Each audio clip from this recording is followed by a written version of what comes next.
وما علينا إلا البلاغ المبين.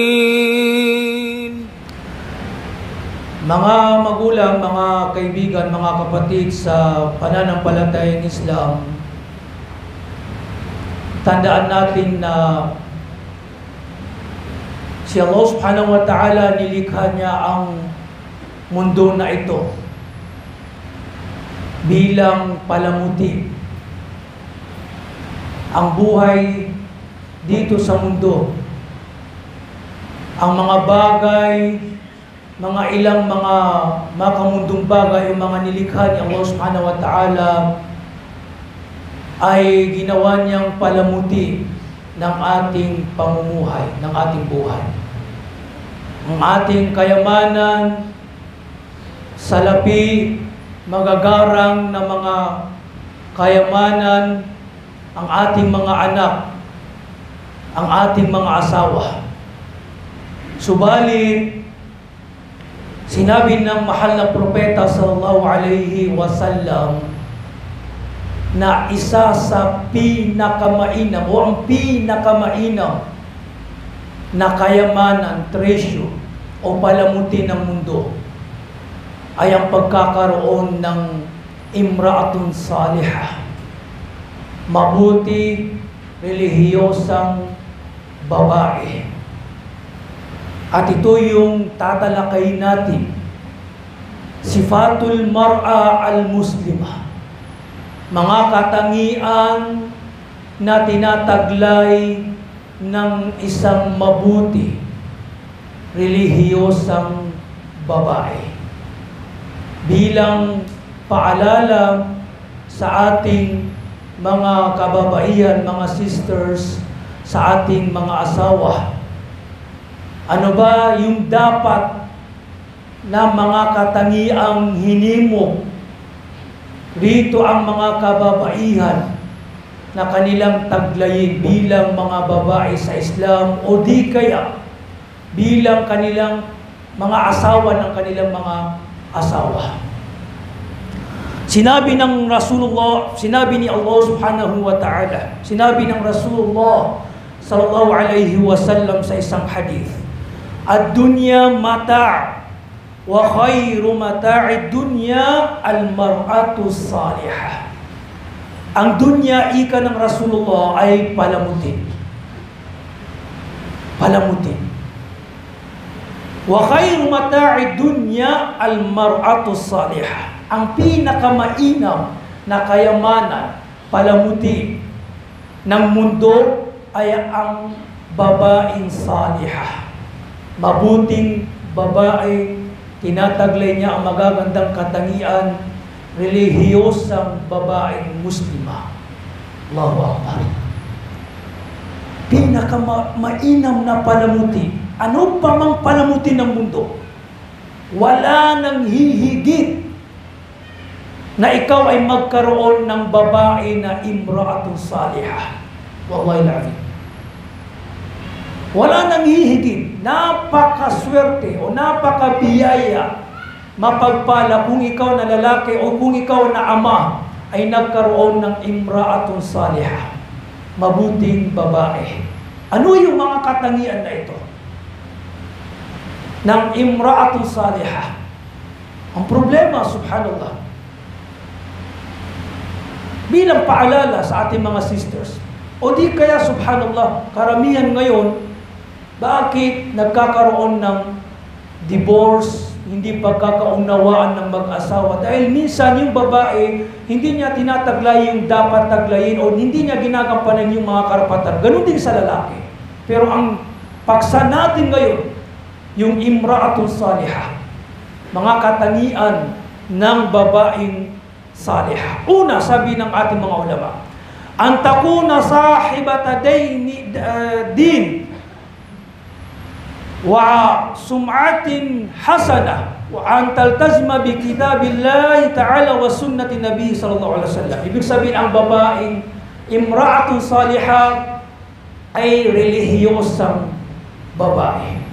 Siya ay nagsasala, may mabuting pag-uugali.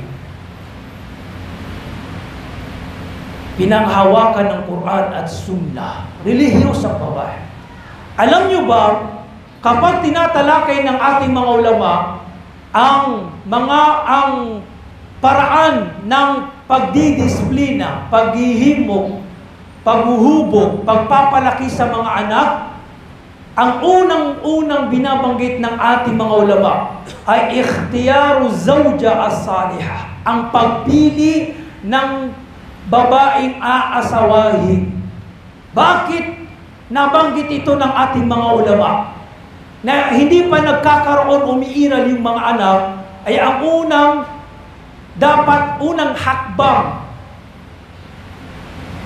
hakbang sa pagpapalaki ng mga bata ay ang pagpili ng aasawahin. Ganun din sa babae. Bakit? Dahil alam natin kung mabuti ang asawa, babae man o lalaki, lalo na ang mga kababaihan, nagiging mabuti ang mga anak. Dahil sila ang unang guro ng mga anak. Kaya yan ang sa lalaki, hinimok ng Rasulullah SAW na piliin ng mabuting babae. Piliin ang mabuting babae. Hindi yung ang sukatan natin ay kagandahan. Ang sukatan natin ay kayamanan. Ang sukatan natin ay laki ng pamilya. Ang sukatan natin ay antas. Malaki ang sweldo. Pero hindi na natin binibigyang halaga ang relihiyon. Ang agama. Siya ba ay nagsasala? Siya ba ay mabuti may pag-uugali? Basta mayaman, basta malaking pamilya, basta may benefits. Ito ang problema. Kaya, subhanallah, nagkakaroon tayo ng mga anak na iyada billah, pasintabi-tabiya.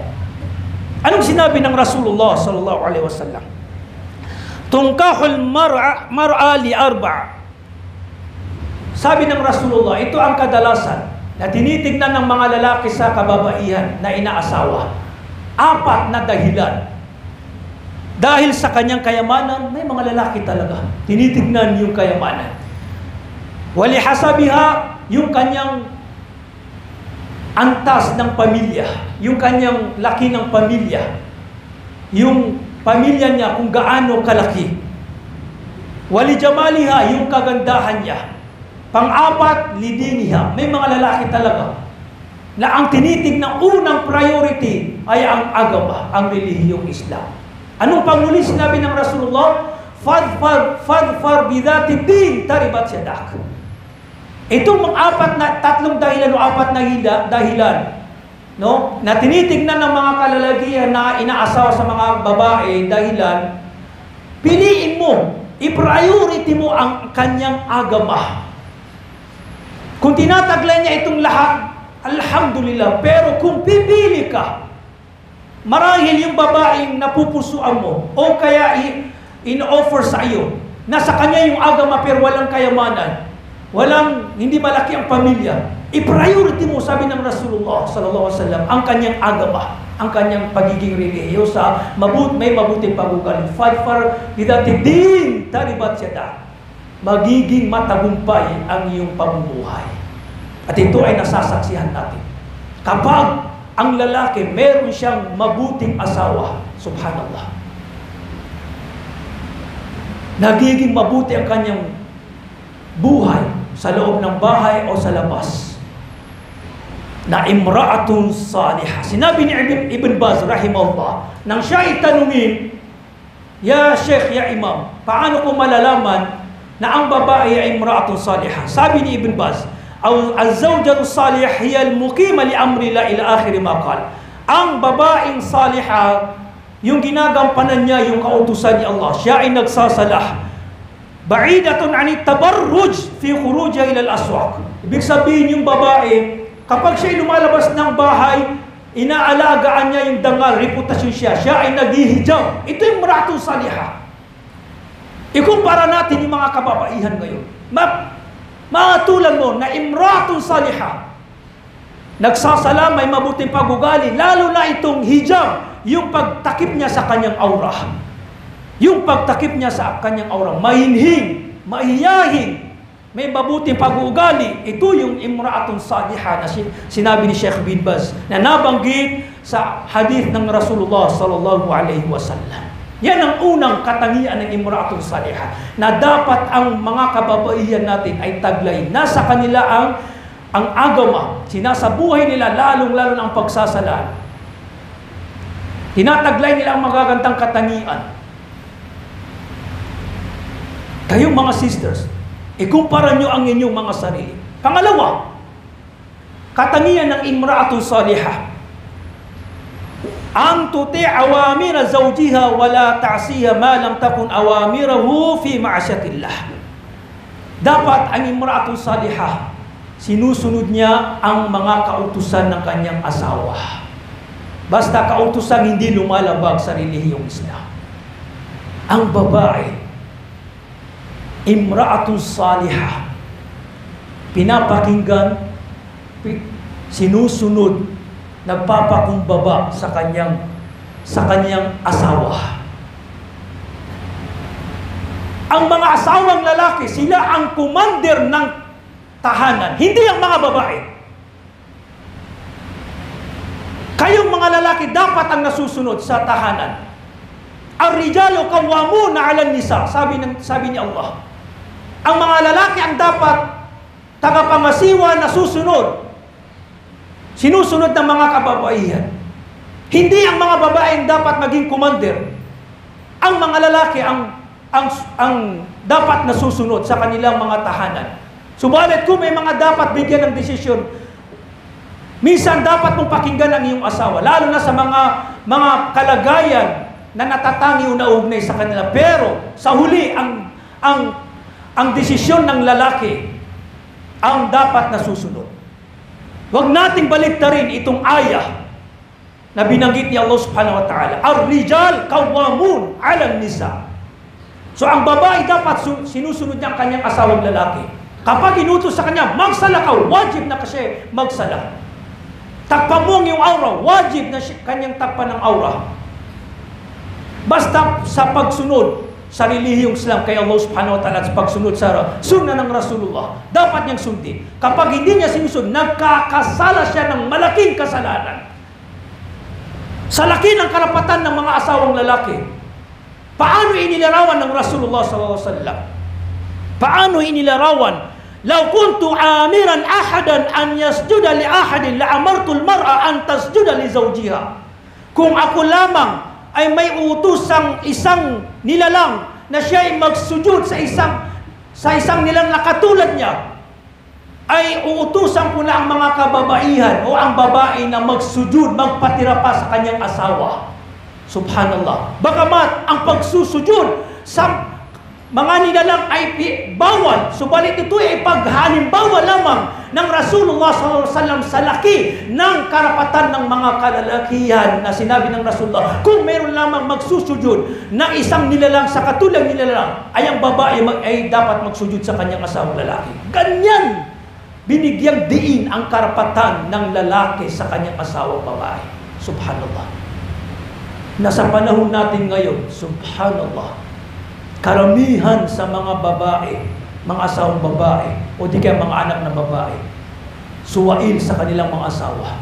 Hindi sinusunod. Matigas ang kanilang mga ulo. Kaya nabanggit sa isang hadith na karamihan sa impyernong apoy, tabya, paumanin. Masakit pero subhanallah, dapat pagnilinilayan. At dapat ang mga babae, ay iniiwasan nila itong mga pinagbawal, lalo lang na ginagampanan nila yung mga karapatan nilang kanilang asawang lalaki. Karamihan sa mga impyerno, sa mananahanan sa impyernong apo ay mula sa mga kababaihan. Subhanallah. Dahil sabi ng Rasulullah, watakfurna al-ashir, madalas kayong sinusuway ninyo ang inyong mga asawa. Subhanallah. Yan ang dahilan. Palagi ninyong sinusuway ang inyong mga asawa. Hindi niyo sinusunod. So, dapat nagpapakumbaba ang babae. Dapat inaalagaan niya, pinagsisirbyusyohan niya. Binibigyan niya yung kanyang pangangailangan. Alam natin, ito yung karapatan ng asawang lalaki. Hindi siya lumalabas ng bahay maliban sa kapahintulutan ng lalaki. Pangatlong katangian ng imra'atun salihah, ang pangangalagaan ng babae ang kanyang dangal, reputasyon, at mga kayamanan, ari-arian ng kanyang asawa. Dangal, reputasyon. Sister, ikaw ay pinag-utusan nang hindi ka pa nakapag-asawa o napangasawa, na ikaw ay maghijab, pangalagaan ng dangal at reputasyon mo, mas inubliga sa'yo, mas pinag-utos sa'yo na pangalagaan mo ang iyong dangal, reputasyon ng ikaw ay napangasawa. Dahil ang iyong dangal, ang iyong reputasyon, ano pa mang kapintasan, ay bumabalik, nagre-reflect sa iyong asawa mo. Kapag ikaw ay gumagawa ng masama, napipintasan ka kasamang napipintasan ng iyong asawa. Dapat pinapangalagaan mo ang iyong dangal, reputasyon, lalo na kapag wala sa bahay ang iyong asawa, wala sa iyong piling. Iwasan mo na ikaw ay napapag-usapan. Huwag kang makikipag-usap sa mga lalaking hindi mo mahram na kayo lang mag-isa. Halimbawa, iyadang billah. Pangalagaan mo ang iyong dangal, reputasyon para sa iyong sarili at para sa iyong asawa. Masyadong binigyan ng diin ng Islam ang reputasyong dangal ng mag-asawa. Sabi ng Rasulullah sallallahu alaihi wasallam, "Ala ukhbiruka bi khairi ma yaktanizuhul mar." Sabi ng Rasulullah sa isang sahabi, gusto mo bang ipabatid ko sa iyo ang pinakamainam na kayamanan, treasure, na aangkinin o tataglayin o aanihin ng isang lalaki, isang tao? Sabi ng sahabi, ipabatid niyo po sa akin ya Rasulullah. Sabi niya, ang pagkakaroon ng imra'atun salihah. Allahu Akbar. Itong pinakamainam na treasure. Pagkaraan, inilarawan ng Rasulullah, idha nazara ilayha sarrathu, kapag tinignan siya, nakita siya ng kanyang asawa, siya ay nagagala, siya ay nasisiyahan. Sanhi gawa ng kanyang kagandahan o di kaya pag-uugali, relihiyosa, pagsisirbisyo niya sa kanyang asawa, sa kanyang pagsasala, sa kanyang iman, sa kanyang puso, nagdudulot sa lalaki, sa kanyang asawa, na pag siya ay nakikita, nasisiyahan siya. Wallahi lazim, kapag ang babae imra'atun salihah, palagi kayong namimiss ng inyong mga asawa, nagagala, binibigyan kayo ng halaga dahil mabuti ka, nasa iyo ang agama, relihiyon, nagsasala ka, nasa iyo ang iman, nasa iyo mga magagandang katangian. Wa idha amaraha ata'atsu, kapag siya ay inutusan ng kanyang asawa, sumusunod siya. Wa idha ghaba anha hafidathu, kapag siya ay wala sa kanyang piling, inaalagaan niya ang kanyang asawa at ang kanyang sarili. Yung dangal, reputasyon niya, reputasyon nila.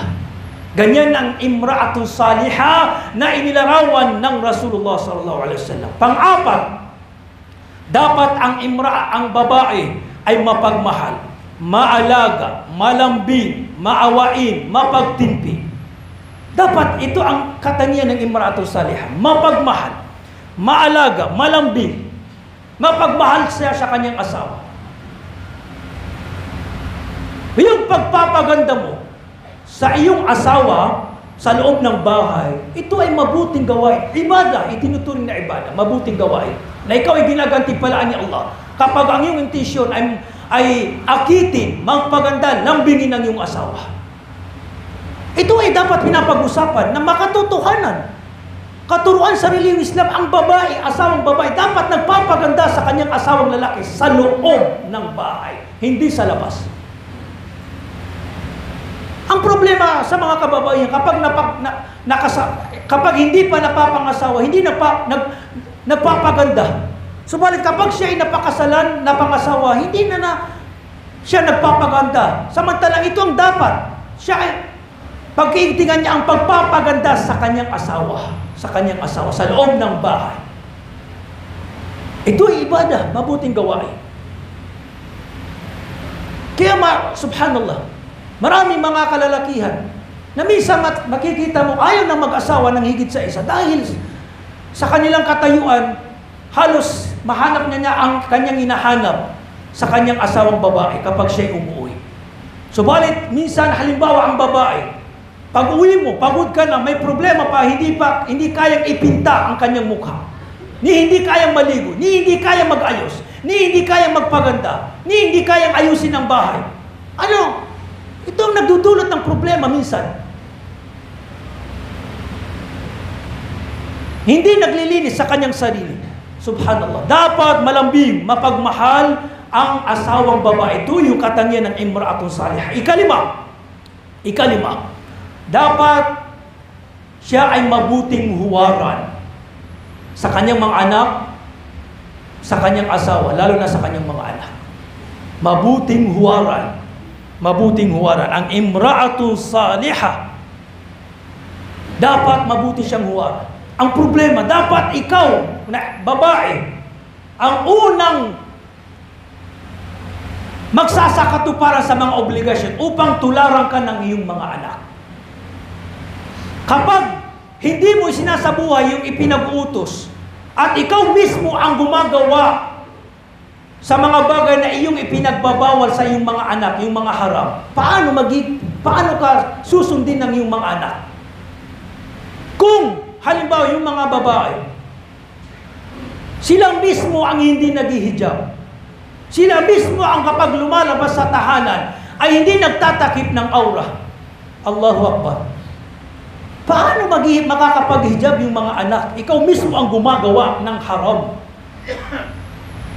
Paano sila magtatakip ng aura? Kung yung nakikita nila sa kanilang mga magulang, sa kanilang ina, pagdating sa mga kababaihan, hindi naghihijab, hindi nagsasala, nagmamarites, naninirang puri, subhanallah,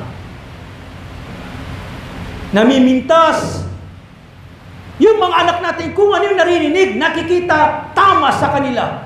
Hindi natin namamalayan, pero kapag masama ang iyong ugali, wallahi azim, masama, lalaking yung mga anak mo masamang ugali. Hindi nagsasala. Dahil hindi niya nakikita na mismo sa bahay, walang nagsusujud, walang napapatira pa, nagruruko, walang nagdidikar, walang nagbabasa ng Quran. Subhanallah. Itong lalaki ang mga anak na ganito ang kanilang mga kalagayan. Dahil mismo sa atin, mga magulang, lalo na din sa mga ama. Subhanallah. Kailangan sa imra'atun salihah, taglayin niya ang pinakamahalagang katangian, ang kahinhinan, haya, modesty.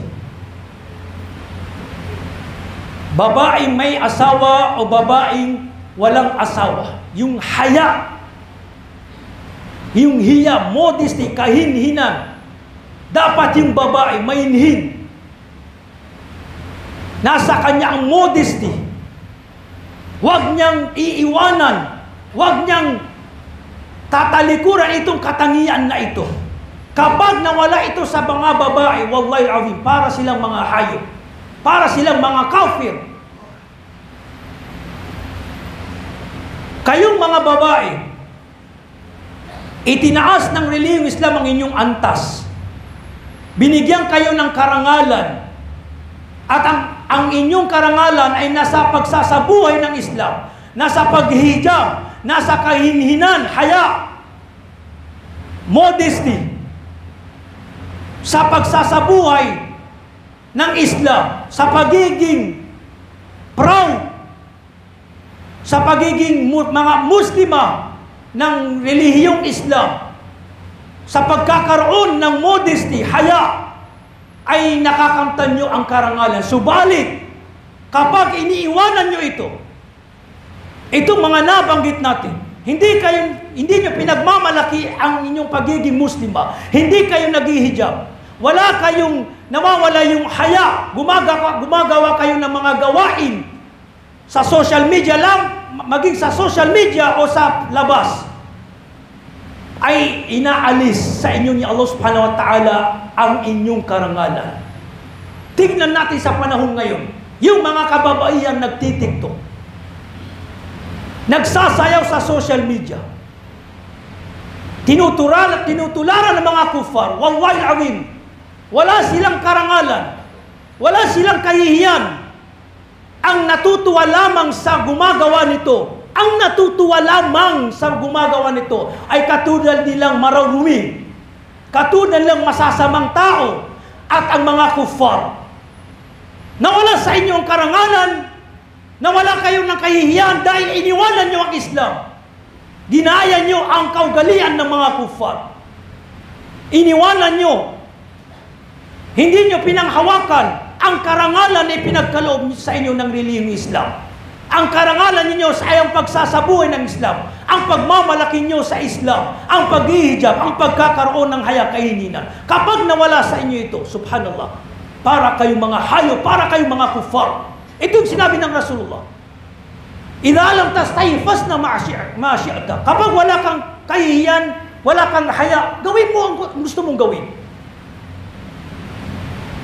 Ito sa panahon ngayon, fitna, suliranin na kinakaharap ng mga kabataan o ng mga Muslim. Ang pagtitiktok sa mga, subhanallah, pagpupos na babaeng nakahijab, babaeng Muslimah, subhanallah, nakikigaya sa mga kufar. Nawala yung haya. Nawala yung haya, subhanallah. Patawarin nawa ni Allah subhanahu wa ta'ala ang ating mga kabataan.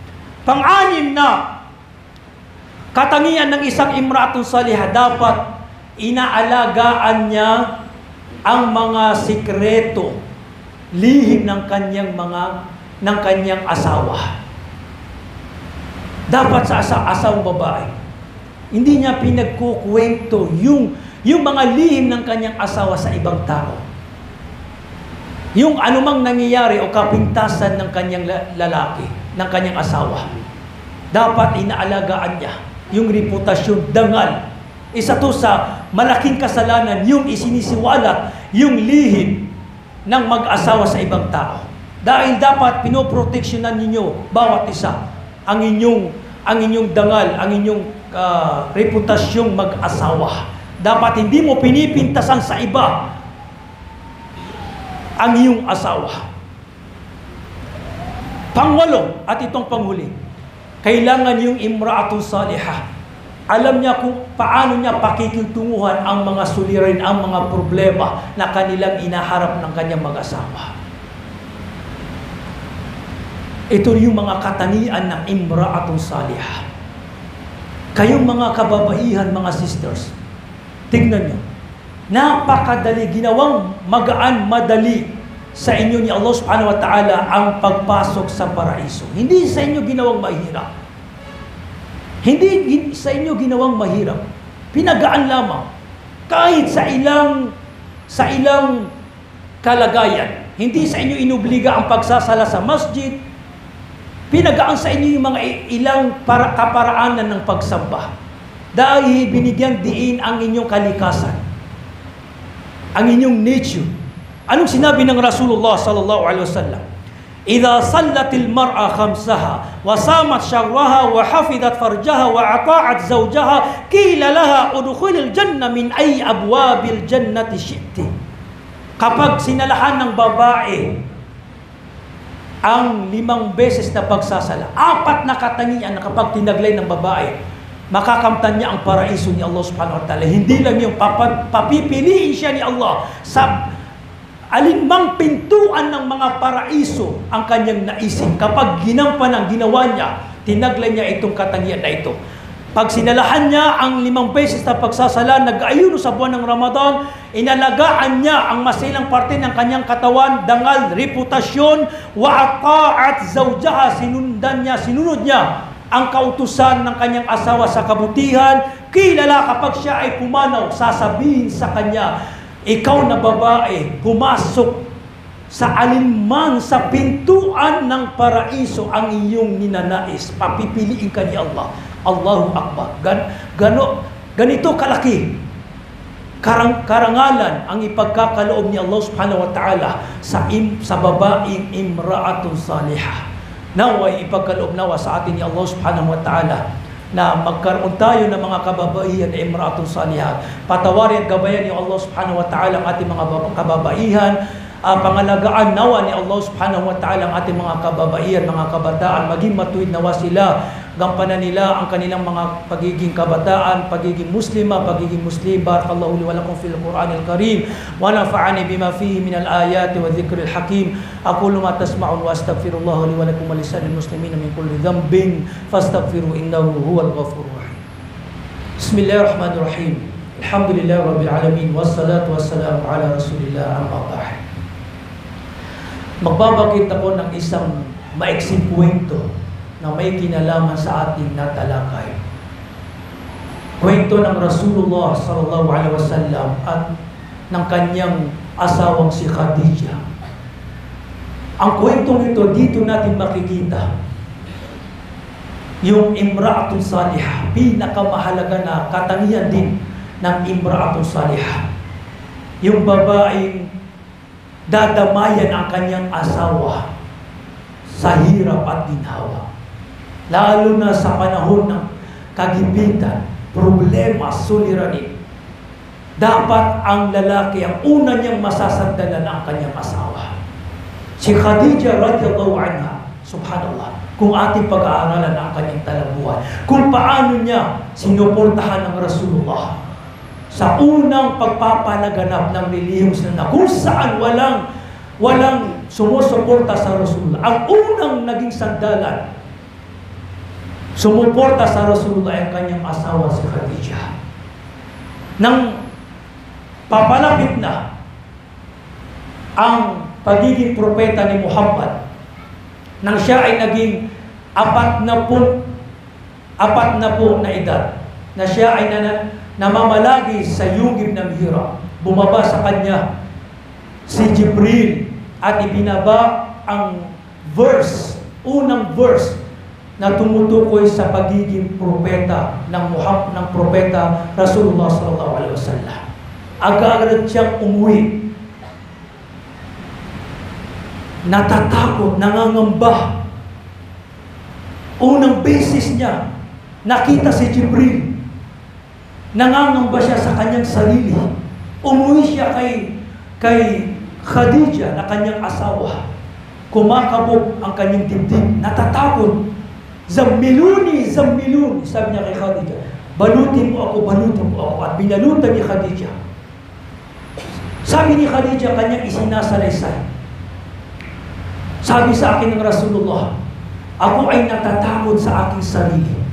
Anong isinagot ni Khadijah? Dito natin makikita yung katayuan ng babae sa kanyang asawa. Pinagaan ang kalooban ng ating Rasulullah, ng ating propeta Muhammad sallallahu alaihi wasallam. La wallah! Abay hindi, bagkus ikaw ay magalang. Wallahi ma yukhzika Allahu abadan. Sumusumpa ko kay Allah. Hindi kanya bibigyan ng kahihiyan. Hindi kanya pababayaan dahil tunay na ikaw ay mabuting lalaki. Innaka latasilur rahim. Ikaw ay pinapagpatuloy mo. Meron kang magandang pakikitungo sa iyong mga kamag-anak. Wa tusaddiqul hadith. Makatotohanan ka sa iyong mga pananalita. Tinutulungan mo ang mga mahihirap. Magilyo ka sa mga bisita. Matulungin ka. At ikaw ay taong na mapagkakatiwalaan, makatotohanan. Hindi ka pababayaan ni Allah subhanahu wa ta'ala. At kasama mo ako sa hirap at ginhawa. Ganyan ang sinabi ni Khadijah upang mapagaan ang kalooban ng propeta Muhammad sallallahu alaihi wasallam. Hanggang siya ay naging propeta, hanggang siya ay naging Rasulullah, lahat ng kayamanan, ari-arian ni Khadijah, lahat isinuporta kay Muhammad sallallahu alaihi wasallam hanggang sa huling sandali ng buhay ni Khadijah ay lahat pagsuporta, pagmamahal sa Rasulullah sallallahu alaihi wasallam. Ganyan ang imra'atun salihah. Walang lalaking matagumpay maliban na lamang na sa kanyang likod ay isang babaeng mabuting babae. Pagkalooban nawa tayo ni Allah subhanahu wa ta'ala ng mga mabubuting babae.